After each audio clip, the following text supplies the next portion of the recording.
बच्चों की मौत के बाद शेरनियां फिर से बच्चे पैदा करने को तैयार होती हैं और वो सहवास करने लगती हैं। मापोगो बंधु भी अपना परिवार बढ़ाने के लिए यही चाहते थे।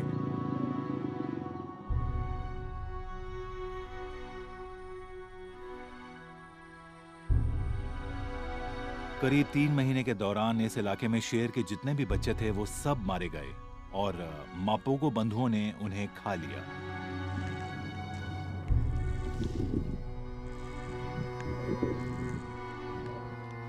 मिस्टर टी और किंकी टेल इस मामले में कुछ ज्यादा ही बेरहम थे और वो दोनों ढूंढ ढूंढ कर एक एक बच्चे को मार रहे थे।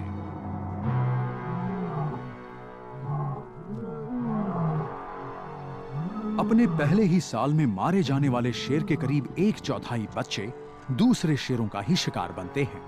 ये किसी प्राइड पर कब्जा जमाने का स्वाभाविक तरीका है। हमने अभी तक उनकी जितनी भी कहानियां सुनी हैं, उनसे तो यही लगता है कि मिस्टर टी ही उन सब में सबसे ज्यादा खतरनाक था।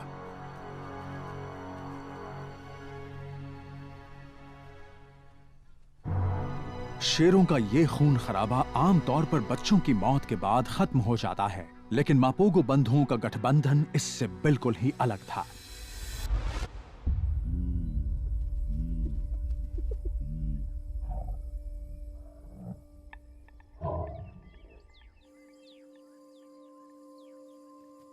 ऑटवा प्राइड के सारे शेर भाग चुके थे और बच्चे भी मारे जा चुके थे, और अब जल्दी ही ऑटवा परिवार की शेरनियां फिर से बच्चे पैदा कर सकती थीं। मापोगो शेरों के शरीर में टेस्टोस्टेरोन उफान पर था और सहवास के लिए उनके बीच ही मुकाबला होने लगा था।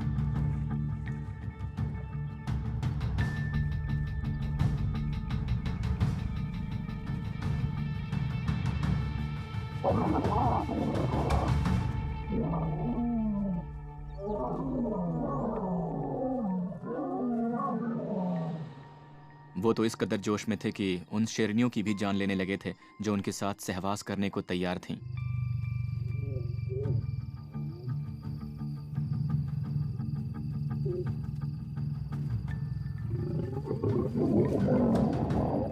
जब वो आपस में कोई फैसला नहीं कर पाए, तब उन्होंने शेरनी पर ही हमला कर दिया और उसे मार डाला।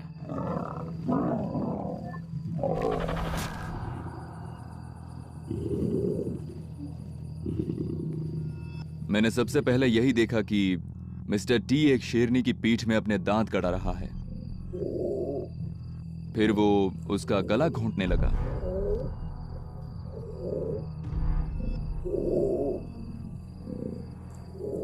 दस से 15 मिनट में शेरनी की जान निकल गई और तब मिस्टर टी उसे खाने की तैयारी करने लगा।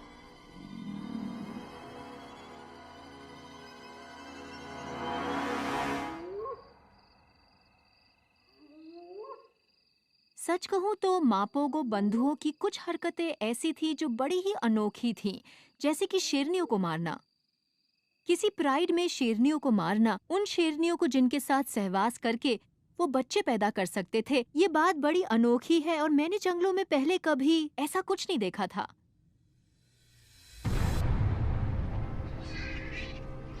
अगले 1 साल के अंदर मापोगो बंधु एक के बाद एक प्राइड पर कब्जा करने लगे और जो भी शेर उनके लिए खतरा बनता वो उसे मार डालते। मुझे नहीं लगता कि हम में से कोई दावे से ये कह सकता है कि मापोगो बंधुओं ने कितने शेरों की जान ली थी। उनकी वजह से शेरों की आबादी भी अचानक कम होने लगी थी। एक बार तो हमें लगा था कि उन्होंने सैबी सैंड में एक ही साल में करीब 100 शेरों की जान ले ली थी। इतने शेरों का मारा जाना छोटी बात नहीं है। ऐसा लग रहा था कि मापोगो बंधुओं के रहते हुए साबी सैंड में कोई भी शेर सुरक्षित नहीं है। मापोगो बंधुओं से जीत पाना नामुमकिन सा था, लेकिन उनके दबदबे को टक्कर मिली उनके गठबंधन के अंदर से। मैंने मिस्टर टी और मखुलू के बीच हुई लड़ाई जैसी लड़ाई कभी नहीं देखी थी।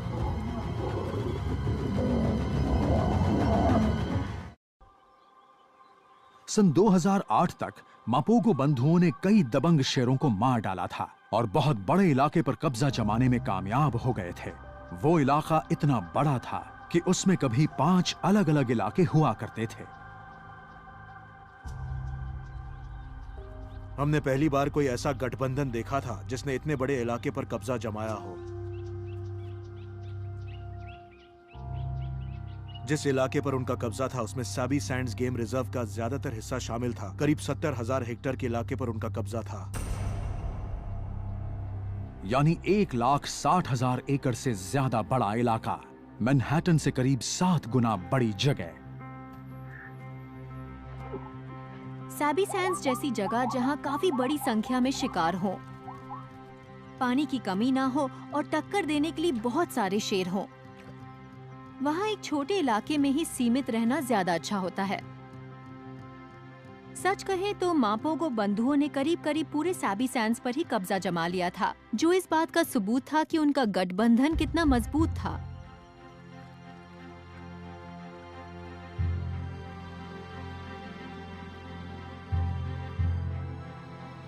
सारे विरोधियों को खत्म करने के बाद मापोगो बंधु करीब 8 प्राइड पर कब्जा जमा चुके थे।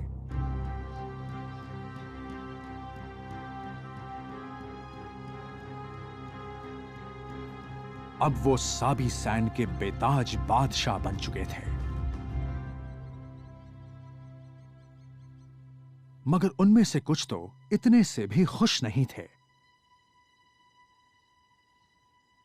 आमतौर पर तो हम यही सोचते हैं कि किसी गठबंधन में कोई मतभेद नहीं होता और उसके सभी सदस्य अच्छे तालमेल के साथ काम करते हैं।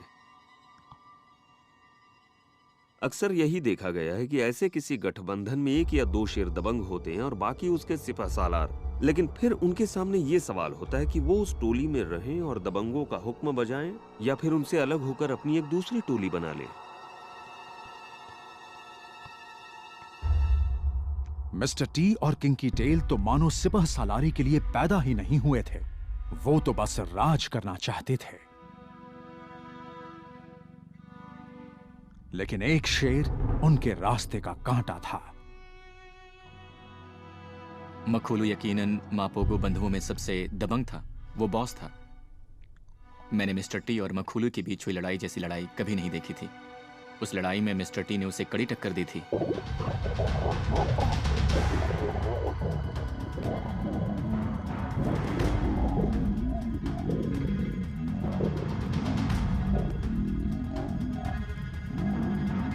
मखोलू ने उसकी एक टांग दबोच ली थी, जिससे मिस्टर टी घायल हो गया था।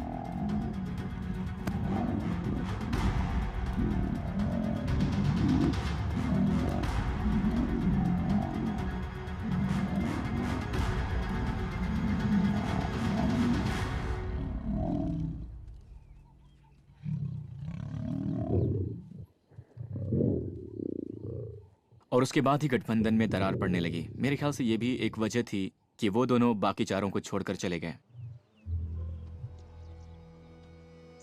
ज्यादातर फील्ड गाइडों ने पहली बार 6 शेरों का ऐसा कोई गठबंधन देखा था, लेकिन किसी ने भी सोचा नहीं था कि उस गठबंधन के भी 2 टुकड़े हो जाएंगे।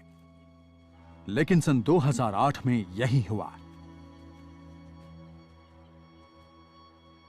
मिस्टर टी और किंकी टेल उस वक्त 6 साल के थे और अपनी जवानी के चरम पर वो अपने से बड़े मखूलू के अलावा अपने भाइयों प्रिटी बॉय, रास्टा और स्कार से अलग हो गए। मैंने तो सोचा भी नहीं था कि ऐसा कुछ होगा, लेकिन एक गठबंधन अब 2 टोलियों में बंट चुका था और दोनों अपने अलग अलग इलाके पर राज करने लगे। पर उनके इलाके भी एक दूसरे के करीब ही थे। पुरानी टोली से अलग होने के बाद मिस्टर टी और किंकी टेल ने अपने पुराने इलाके के उत्तर मध्य के इलाके पर कब्जा जमा लिया, जबकि बाकी बचे चारों शेर पश्चिम में चले गए। सच कहें तो किंकी टेल और मिस्टर टी उस इलाके पर राज कर रहे थे। पहले तो हमें भी ये बात अच्छी नहीं लगी थी, लेकिन उन्होंने जो किया उसके बाद तो यही लगने लगा था कि ये दोनों वाकई शेर हैं। हम उन शेरों को बचपन से जानते थे और हम उनसे प्यार करने लगे थे। मिस्टर टी और किंकी टेल को एक दूसरे का साथ बहुत पसंद था। उनके बीच बड़ा ही कमाल का तालमेल भी था। दोनों भाई जैसे नजर आते थे। उस घटना के बाद उनका सामना किसी और शेर से भी नहीं हुआ। वो अपने पुराने साथियों से भी कभी-कभी मिलते थे, पर अब उनके इलाके अलग-अलग थे। मिस्टर टी और किंकी टेल अब अपना पूरा ध्यान अपने बच्चे पैदा करने पर लगाने लगे थे।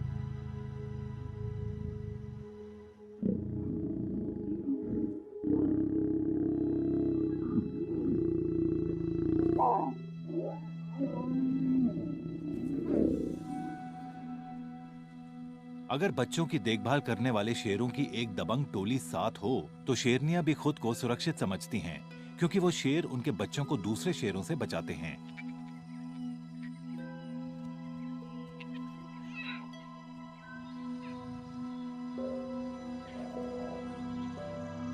उस वक्त वहां शेरों के काफी बच्चे थे और मेरे ख्याल से ओटावा और शमूमी प्राइड में कुल मिलाकर करीब 15 बच्चे थे।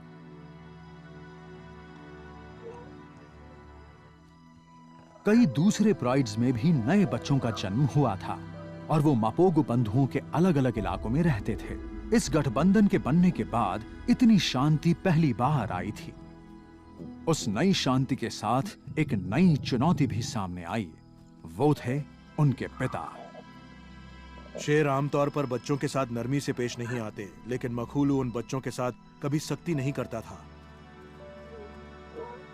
हमने कई बार देखा कि बच्चे उसकी पीठ पर चढ़ जाते हैं, उसका आयाल खींचते हैं, मगर वो हमेशा शांत ही रहता था।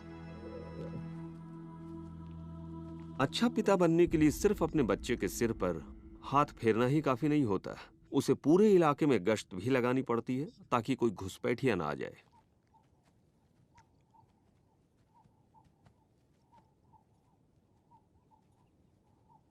शेर अपने इलाके में गश्त लगाते हैं और अपने इलाके की सुरक्षा करते हैं। इसके लिए वो कई तरीके अपनाते हैं। कभी दहाड़ते हैं,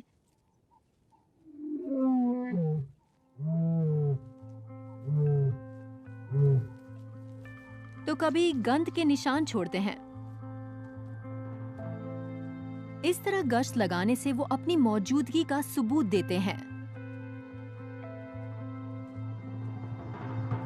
ये सब कुछ वो उस इलाके में रहने वाले दूसरे शेरों को ये चेतावनी देने के लिए करते हैं कि ये मेरा प्राइड है, मेरा इलाका है, और अगर तुमने इसके अंदर घुसने की कोशिश की तो अच्छा नहीं होगा। मापोगो बंधुओं के इलाके के पश्चिमी भाग में एक शेर अपनी टोली की सीमा की रक्षा पूरी शिद्दत से कर रहा था।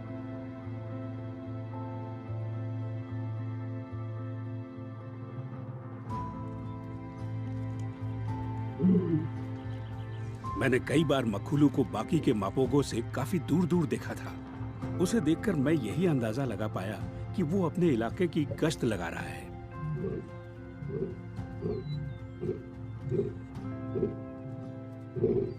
कई बार वो पूरे हफ्ते भर अपने साथियों से दूर रहता था और फिर वापस आकर उनके साथ रहने लगता था।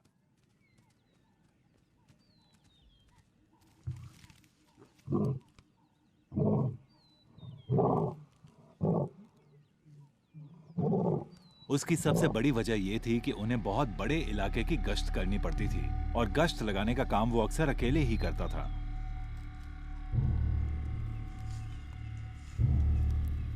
कई बार हमने उसकी दहाड़ने की आवाज भी सुनी थी और हम उसकी दहाड़ अच्छी तरह पहचानते थे क्योंकि वो बिल्कुल अलग थी। मैंने आज तक किसी शेर को मखूलू की तरह दहाड़ते हुए नहीं सुना। उसकी दहाड़ बिल्कुल ही अलग थी। एक शेर के तौर पर उसकी दहाड़ बड़ी ही दमदार थी। ज्यादातर शेर तो 45 सेकंड से 1 मिनट तक दहाड़ने के बाद चुप हो जाते हैं, लेकिन वो लगातार दहाड़ता ही रहता था।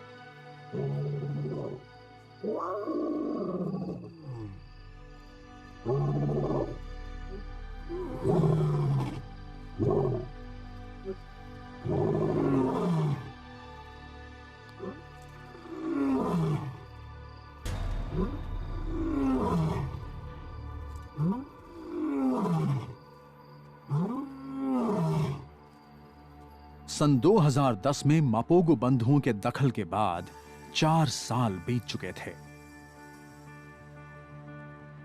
मखूलू अपने इलाके की सरहदों की सुरक्षा कर रहा था और उसका काम पूर्व में अपनी सरहदों की सुरक्षा कर रहे मिस्टर टी और किंकी टेल से ज्यादा आसान था।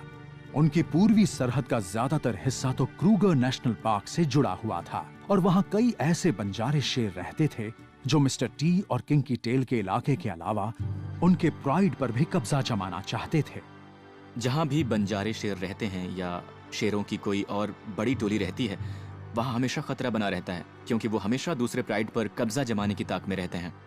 हमने कई बार देखा कि क्रूगर से कुछ बंजारे युवा शेर उनके इलाके में आ गए, पर हर बार मिस्टर टी और किंकी टेल ने उन्हें अपने इलाके से दूर खदेड़ दिया। वो एक तरह से रक्षाकर्मी जैसे थे। अक्सर दूसरे शेरों का सामना भी वही किया करते थे। दूसरे शेर मखूलू और दूसरे 3 शेरों तक तभी पहुंच सकते थे जब वो किंकी टेल और मिस्टर टी से बच निकले। 2 साल तक मिस्टर टी और किंकी टेल बाहरी घुसपैठियों से लड़ते रहे और न सिर्फ अपने इलाके को बल्कि पश्चिम में रहने वाले अपने भाइयों को भी बचाते रहे।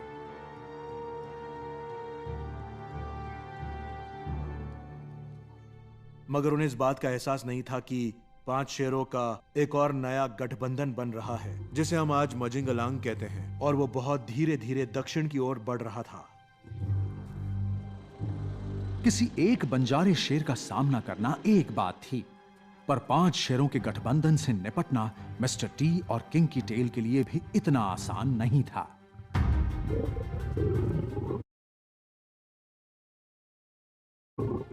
मजिंगिलानीज काफी बड़े, तगड़े, युवा और लड़ने में माहिर शेरों का समूह था।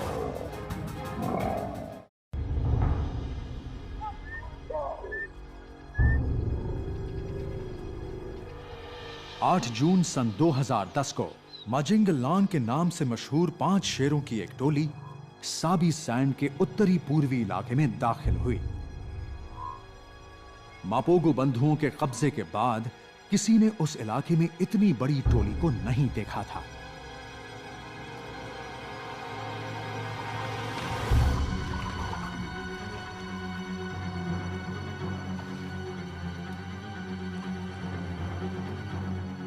छह शेरों की टोली मापोगो का मुकाबला कर पाना आसान काम नहीं था,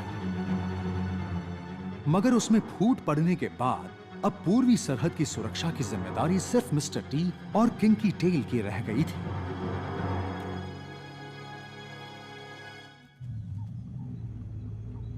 लेकिन अब मापोगो गिनती में कम थे। 2 भाइयों का मुकाबला 5 शेरों से था। चूंकि उसका नाम मिस्टर टी था और साथ में रहने वाला किंकी टेल था और दोनों पहले कभी किसी लड़ाई में हारे नहीं थे, इसलिए वो ये मानने को तैयार नहीं थे कि वो इन हालात का सामना नहीं कर सकते। लेकिन मजिंगिलानीज काफी बड़े, तगड़े, युवा और लड़ने में माहिर शेरों का समूह था।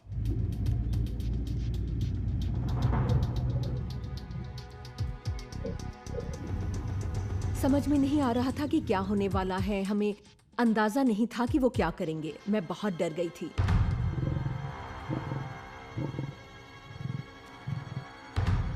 वो युवा शेर बड़ी तेजी से आगे बढ़ रहे थे।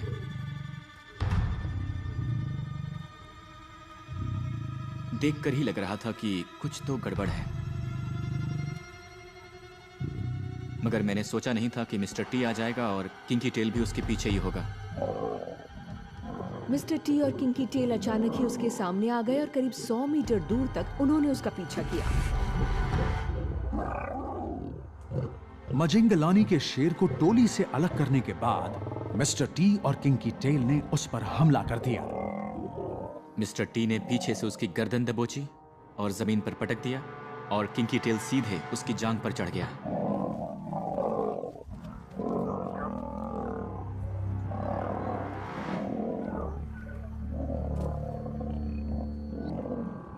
उनके दहाड़ने की आवाजें दिल दहला देने वाली थीं।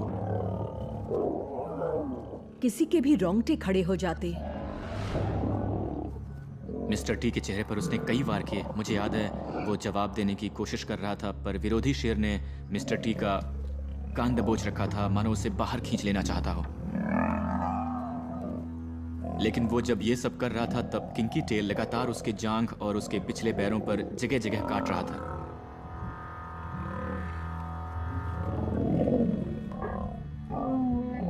और वो दहाड़ भी रहा था। दूसरे शेर पर हमला करते वक्त किंकी टेल भी दहाड़ रहा था। उसने अपने दुश्मन को दबोच रखा था और वो दहाड़ रहा था। मैंने पहले कभी ऐसा नजारा ना तो देखा था और ना ही सुना था। मैंने वैसा गुस्सा, वैसा आक्रामक रूप, वैसी ताकत पहले कभी नहीं देखी थी। मजिंगलान भी हार मानने को तैयार नहीं था। वो भी जवाब में हमला कर रहा था। 2 हैवीवेट शेर का सामना एक मिडिल वेट शेर से था और वो हार गया। उस दिन हमें पहली बार पता लगा कि दर्द होने पर एक शेर कैसे कराता है।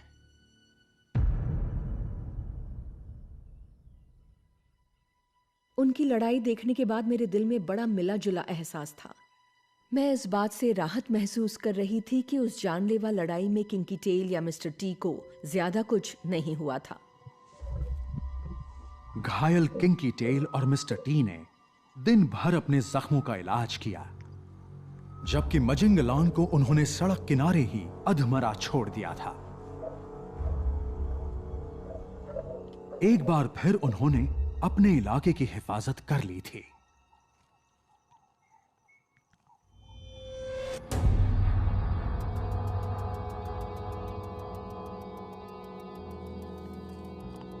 मैं उस शाम उन्हें देखने गया था। वो अपने बुरी तरह से घायल पंजे को चाट रहा था। शायद उसके पंजे में दुश्मन शेर ने अपने दांत गड़ा दिए थे।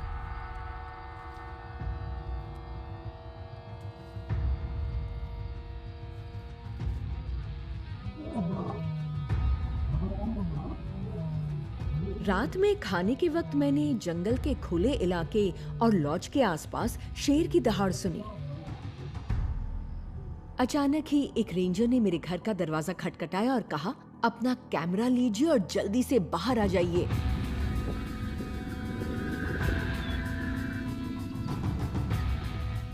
जल्दी ही कारीन को पता लग गया कि वो दहाड़ने की आवाज किसकी है।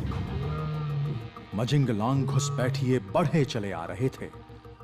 हमने सड़क तक मजिंगलान शेरों का पीछा किया और तब मैं यही सोच रही थी कि नहीं, ये नहीं हो सकता, ये फिर से लड़ने वाले हैं। ऐसा लग रहा था कि मजिंगलानी शेर बदला लेने आ रहे हों।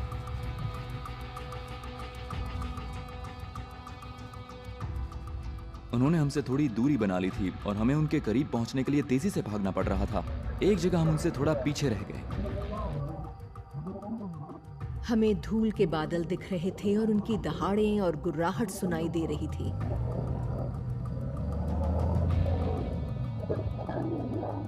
अचानक ही जबरदस्त लड़ाई शुरू हो गई। हमारी समझ में नहीं आ रहा था कि उनमें से कौन किस टोली का है। करीब जाने पर हमने देखा कि वो एक मापोगो ही है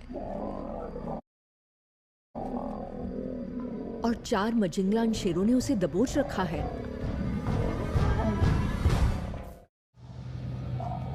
हमारी समझ में नहीं आ रहा था कि उनमें से कौन किस टोली का है।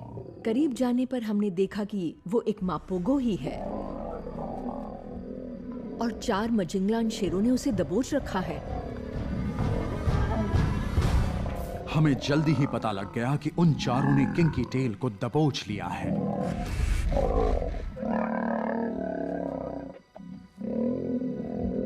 वो बुरी तरह घायल था, पर भागने के लिए पूरा जोर लगा रहा था।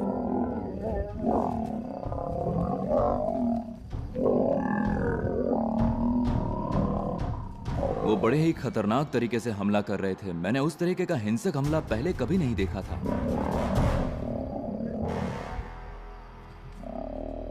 फिर वो उस बेचारे की चीर फाड़ करने लगे। उनमें से एक शेर उसके पिछले पैरों के बीच उसके जेनेटेलिया पर हमला कर रहा था, उसकी नर्म अंडरबेली पर। फिर अचानक ही हमने एक तेज आवाज सुनी, मानो कहीं गोली चली हो। वो आवाज रीढ़ की हड्डी टूटने की थी। ढेर सारा खून और उस घटना को अपनी आंखों से देखने के बाद हम बुरी तरह से दहल उठे थे।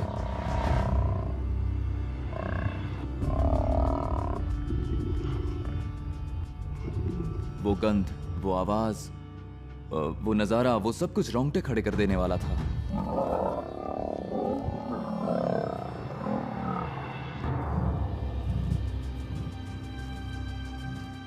मगर तभी वहाँ जाने कहाँ से मिस्टर टी आ गया। वो अचानक ही बाहर आया था और उसने एक तरफ से एक मजिंगलान पर हमला कर दिया।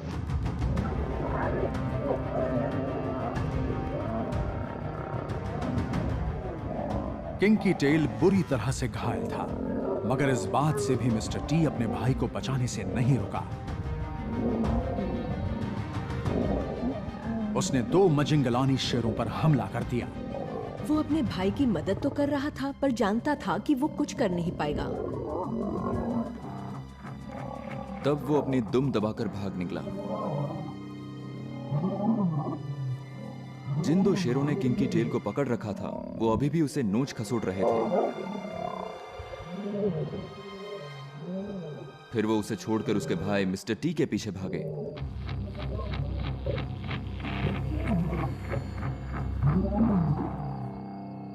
पकड़े जाने पर मिस्टर टी का भी वही हाल होता जो उसके भाई का हुआ था।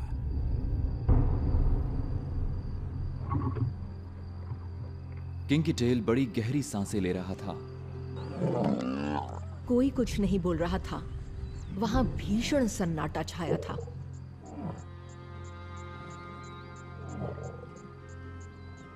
हम उस शेर को बचाना चाहते थे, पर हमारे चाहने से कुछ नहीं होने वाला था, क्योंकि हम उनकी लड़ाई के बीच नहीं कूद सकते थे। हम वहां कुछ कर ही नहीं सकते थे। मिस्टर टी वहां से भागने में कामयाब रहा, लेकिन मजिंगलानी शेर अपना अधूरा काम खत्म करने लौट आए थे।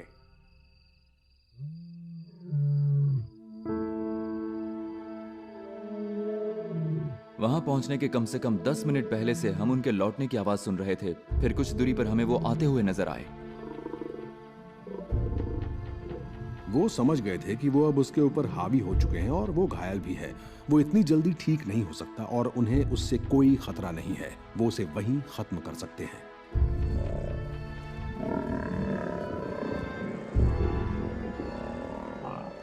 उस वक्त हम समझ चुके थे कि अब किंकी टेल को कोई नहीं बचा सकता। उसकी मौत तय है।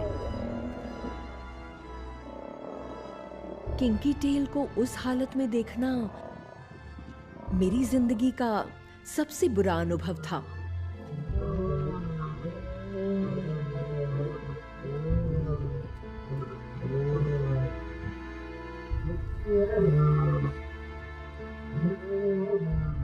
मेरे लिए सबसे मुश्किल था उन रेंजर्स की प्रतिक्रिया देखना। वो बहुत ज्यादा उदास थे। उस घटना ने उनके दिल पर बड़ा गहरा असर किया था। मैंने शाम के वक्त किंकी टेल की मौत की खबर सुनी और तब मैं बहुत रोया था। वो मेरा सबसे पसंदीदा शेर था और मैं उसे बहुत पसंद करता था। उसकी मौत ने मुझे हिला दिया। अगले दिन सुबह सुबह रेडियो पर बहुत से लोगों ने ये खबर सुनी और वो सब भी गहरे सदमे में थे। किसी को यकीन नहीं हो रहा था और उस वक्त कई लोगों की आंखों से आंसू भी छलक आए थे।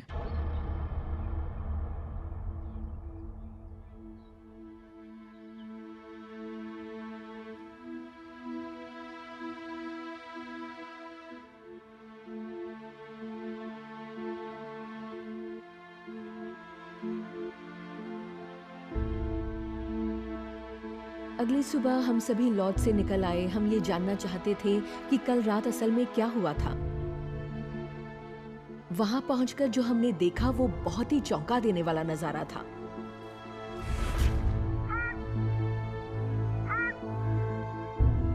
हमने देखा कि एक लकड़बग्घा और 2 ब्लैक बग सियार किंकी टेल की लाश को चाट पोंछकर साफ कर रहे थे।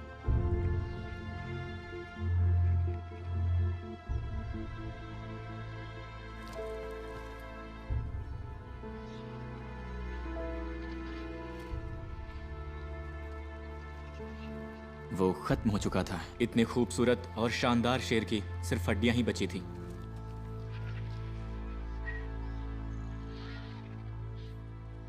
मुझे सबसे ज्यादा दुख ये देखकर हुआ कि एक ब्लैक बैक सियार वो अयाल लेकर भाग रहा था जो कभी एक बड़े ही खूबसूरत शेर की शान था।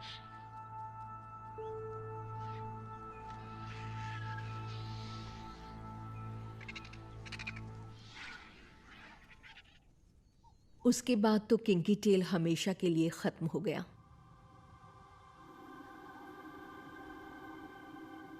अपने भाई की मौत के बाद जख्मी मिस्टर टी को पश्चिम की ओर जाते हुए देखा गया था। मिस्टर टी मान चुका था कि अब वो कुछ नहीं कर सकता। वो उस इलाके पर राज नहीं कर सकता, उस इलाके की हिफाजत नहीं कर सकता।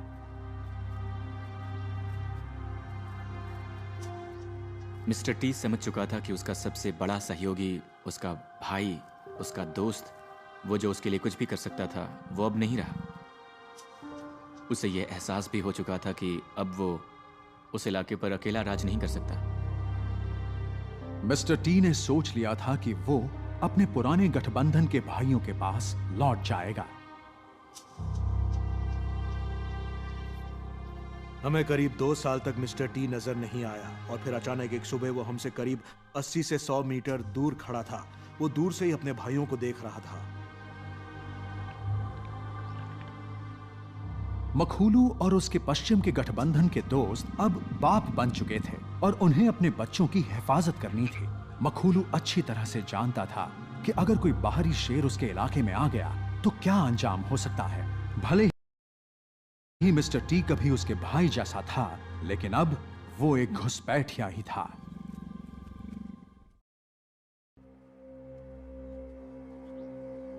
मिस्टर टी किसी तरह से मजिंगलानी शेरों से बच निकला था, उन शेरों से जिन्होंने उसके भाई किंकी टेल को मार डाला था और उसके पूर्व के इलाके पर कब्जा जमा लिया था।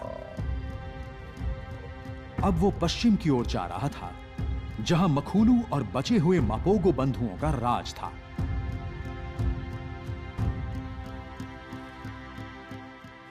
हिंसक मिस्टर टी की वजह से ही साबी सैंड का आज तक का सबसे बड़ा गठबंधन टूट चुका था। अब उसकी वापसी पर उसके भाइयों की क्या प्रतिक्रिया होगी?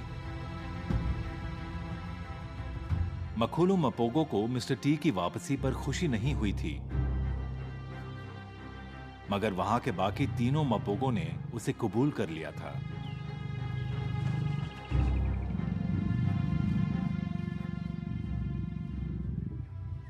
ये बड़ी अच्छी बात थी कि इतने दिनों के बाद भी उसके 4 पुराने साथियों ने उसकी वापसी को स्वीकार लिया था। फील्ड गाइड इस बात से बड़े खुश थे कि मिस्टर टी को बिना खून खराबे के स्वीकार कर लिया गया था। लेकिन मिस्टर टी तो मिस्टर टी था। वो ना तो उसके प्राइड थे, ना ही उसके बच्चे। हमें लगा था कि मिस्टर टी भी उस टोली के बच्चों को अपना लेगा, पर उसने ऐसा किया नहीं। हम में से किसी को भी अंदाजा नहीं था कि आगे क्या होने वाला है, और हम उसके लिए बिल्कुल तैयार नहीं थे।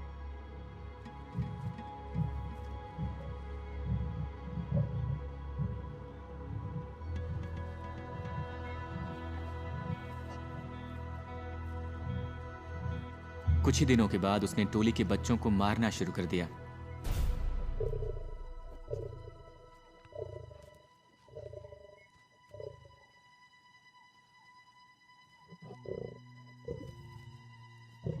वो हमेशा टोली के बच्चों की ताक में रहता और जैसे ही कोई बच्चा नजर आता वो उसे मारकर खा जाता।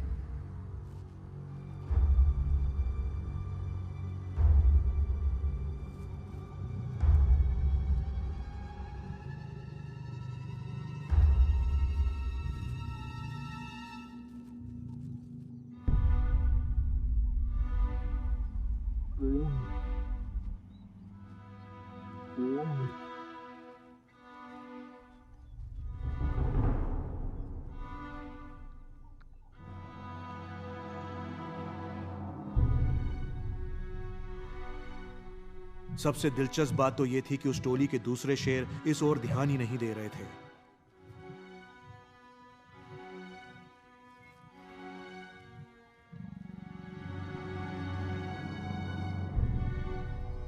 उनमें से ज्यादातर बच्चे मिस्टर टी के भतीजे या भतीजियां थे, मगर उसके भाई उसके कत्लेआम को रोकने की कोशिश भी नहीं कर रहे थे। मिस्टर टी उस पर कब्जा जमाकर उसमें रहने वाली शेरनियों के साथ सहवास करना चाहता था, लेकिन उस टोली के बच्चे उसके रास्ते में बाधा बन रहे थे, इसलिए उसने बड़ी बेरहमी से उन्हें ठिकाने लगाना शुरू कर दिया। अब पश्चिम में सत्ता पलट चुकी थी। मिस्टर टी नया राजा बन चुका था।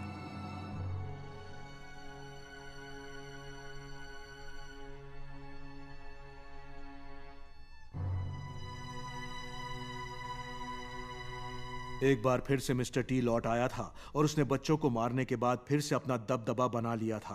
और उसके बाद हमें अंदाजा नहीं था कि आगे क्या होने वाला है, लेकिन मेरे ख्याल से सबके मन में यही था कि कुछ बुरा ही होने वाला है।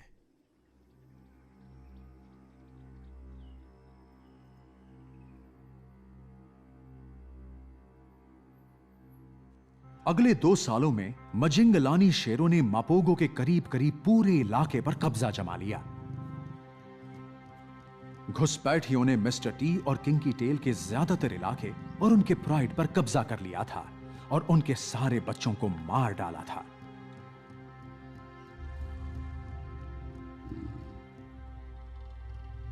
काफी दिनों तक युद्ध विराम रहा, पर इस दौरान इस गठबंधन की किस्मत खराब ही रही, क्योंकि अब प्रिटी बॉय और रास्टा भी गायब थे। सबको यही लग रहा था कि उन्हें मजिंगलानी शेरों ने मार डाला है। एक वक्त वो भी था जब इस दमदार मापोगो गठबंधन का साबी सैंड पर राज था, लेकिन अब वहां उनकी पहचान तक मिटने वाली थी। अब सिर्फ 3 मापोगो ही बचे हुए थे, मखुलू और मिस्टर टी के अलावा सिर्फ स्कार बचा था। 6 साल तक मापोगो बंधुओं ने साबी सैंड पर राज किया था। जंगलों में शेर ज्यादा से ज्यादा 12 साल की उम्र तक बचे रह पाते हैं। मिस्टर टी 10 साल का था और स्कार 12 का, तो मखुलू 14 साल का। उनकी उम्र बढ़ रही थी, विरोधी सिर उठाने लगे थे। ऐसे में उनका अंत करीब ही था।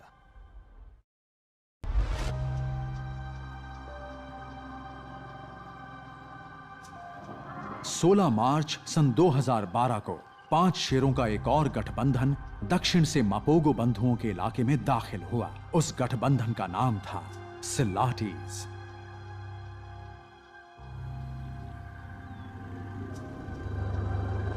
एक रोज सुबह सुबह हम कहीं जा रहे थे, तभी हमने अपनी कार रोक दी और एक आवाज सुनने लगे। हमने दहाड़ने की आवाज सुनी थी और वो आवाज करीब 100 मीटर दूर से आ रही थी। फिर हम निशानों के सहारे आगे चल पड़े। यह तो साफ जाहिर था कि सिलाटीज असल में मापोगो बंधुओं के पीछे पड़े हैं। वो युवा और दमखम वाले थे। वो अभी जवानी में कदम ही रख रहे थे, इसलिए वो किसी से भी लड़ने को तैयार रहते थे।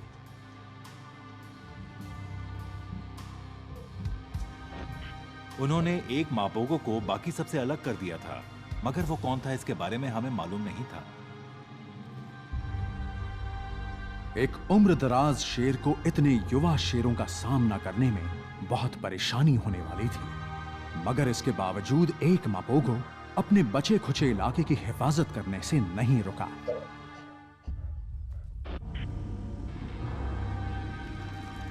जब मैं मौका वारदात पर पहुंचा, तब तक मिस्टर टी पर हमला हो चुका था।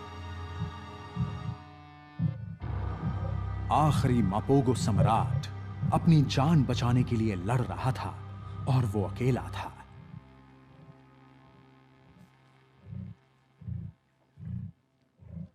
उसकी रीढ़ की हड्डी पर बड़ा गहरा जख्म लगा था।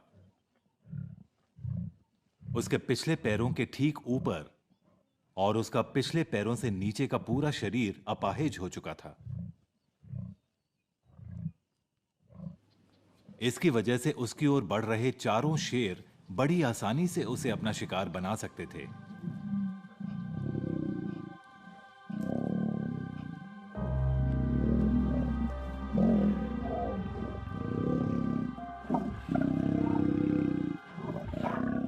वो उसे मारने के लिए बड़ी चालाकी भरी रणनीति अपना रहे थे। उनमें से एक उसका ध्यान बटाता और उनका दूसरा साथी पीछे से उसकी रीढ़ की हड्डी पर हमला कर देता।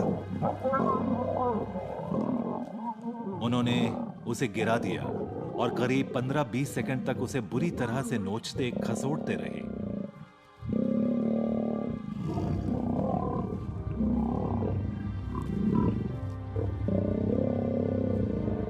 उसके बाद वो रुके और वहां से चल पड़े।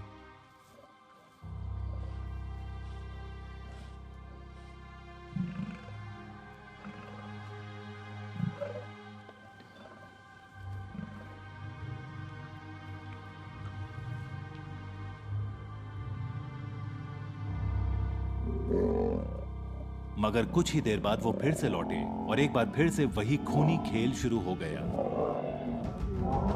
मिस्टर टी उस वक्त अपनी जान बचाने के लिए लड़ रहा था।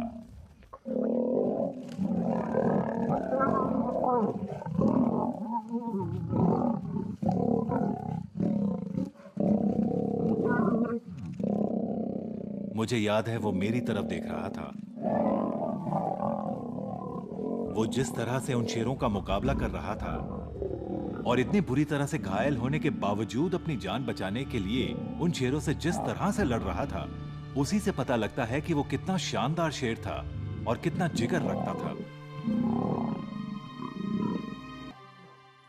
मिस्टर टी पर हमला करने वाले चारों शेर लगातार दहाड़ रहे थे। वो संकेत था उनके कब्जे का। उन्होंने अब इस इलाके पर अपनी दावेदारी का बेखौफ ऐलान कर दिया था और दुनिया को बता रहे थे कि वो इलाका अब उनका है। वो यहां के राजा हैं।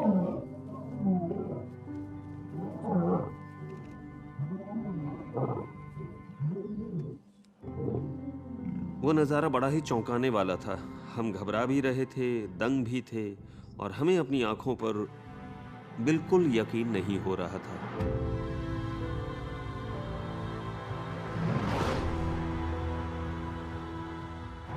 अपनी रीढ़ पर बने बेहद गहरे जख्मों की वजह से वो जांबाज शेर शांत पड़ गया था और जमीन पर सिर के बल पड़ा था। अगले पंजे आगे की ओर फैले थे और पिछले दोनों पैर किसी काम के नहीं थे।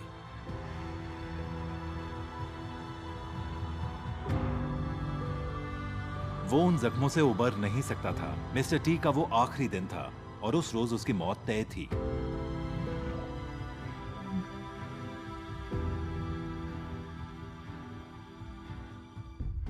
मैं अपने भाई के साथ वहीं खड़ा था और हमने उसे आखिरी सांसें लेते देखा था।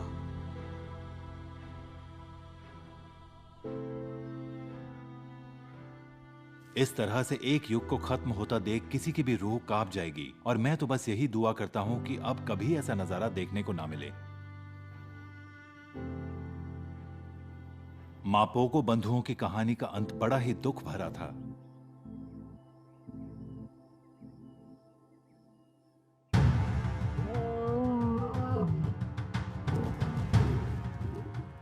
मैं तो यही मानता हूं कि मिस्टर टी एक शेर की तरह जिया और उसकी मौत भी एक जाबाज शेर जैसी ही हुई। अपने इलाके की हिफाजत के लिए वो अपनी सीमा के कहीं पार निकल गया था और अंत में बेचारा उसकी हिफाजत करते मारा गया। मापोगो बंधुओं ने 6 साल तक राज किया था और उतनी मारकाट पहले किसी ने नहीं देखी थी जितनी उनके दौर में हुई थी। मगर अफसोस उनका अंत भी बड़े हिंसक तरीके से हुआ। मखूलू और स्कार आखिरी बचे मापोगो थे। वो अब काफी उम्र दराज हो चुके थे और चारों तरफ से दुश्मनों से घिरे हुए थे। ऐसे में बस एक ही रास्ता था, वो साबी सैंड से चले जाएं।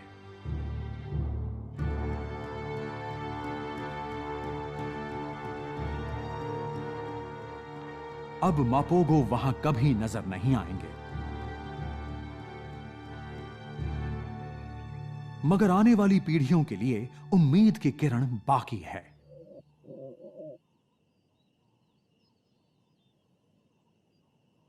मापोगो बंधुओं के बच्चे आज भी जिंदा हैं और वो ओटावा प्राइड के साथ रह रहे हैं। उनमें से 3 तो बड़ी शेरनियां हैं और 2 तरुण शेर भी हैं। मैं तो यही चाहता हूं कि उनका बाप मखूलू मापोगो कुछ महीने और उनके साथ रहे। सच तो यह है कि सिर्फ उसके ही बच्चे मिस्टर टी के कत्लेआम से बच गए थे और मेरे ख्याल से ईश्वर ने यहां इंसाफ किया था। मैंने मापोगो बंधुओं के बारे में जितना सुना है उससे तो यही कह सकती हूँ कि वो बड़े ही अलग किस्म के शेर थे। भले ही एक इंसान होने के नाते हमें उनका व्यवहार हैवानियत भरा लगे, मगर सच तो यही है कि वो बेहतरीन शेर थे। 6 मापोगो बंधुओं ने वही किया था जो जंगल में जीने के लिए शेरों को करना पड़ता है, और ये खूबी उन्होंने अपने बच्चों को भी दी थी। मगर उनके बच्चे तो उनसे भी आगे निकल गए। उन्होंने नए इलाकों पर कब्जा करने के लिए नए नए तरीके अपनाए, और उसके लिए उन्होंने जितनी मार काट की उतनी हिंसा साबी सैंड में पहले कभी किसी ने नहीं देखी थी।